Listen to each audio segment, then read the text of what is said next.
Sizza abantu baffe mwenna. Nze Ssaabasajja Kabaka nga nsinziira wano we twajja okuwummulako n'okujjanjabibwa nga tugendera ku magezi g'abasawo nga bwe gaatuweebwa. Tubadde tumaze akabanga nga tetubawulizaako, nga tugoberera ebiragiro by'abasawo ebyatuggya ku mirimu egisinga obungi. Embeera y'obulamu bwaffe egenda etereera era tusuubira okudda ku butaka mu biseera ebitali bya wala nnyo.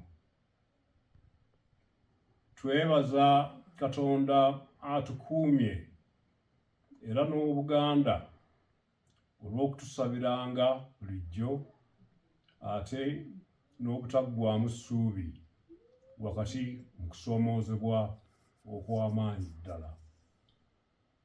Twebaza Katikkiro, baminisita n'abaami ba Kabaka bonna olw'okusigala nga batambuza emirimu gy'Obwakabaka mu kiseera nga tetuli mu nsi. Ebigenda mu maaso byonna tubigoberera era twebaza Obuganda olw'obujjumbize mu mirimu gy'Obwakabaka. Twebaza abantu baffe abagoberedde empisa, obuwangwa, ennono n'obulombolombo mu kiseera kino ekizibu ddala.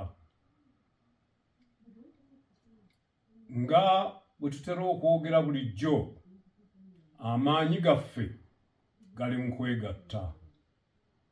Tukubiriza abantu baffe okusigala nga bali bumu. Mukama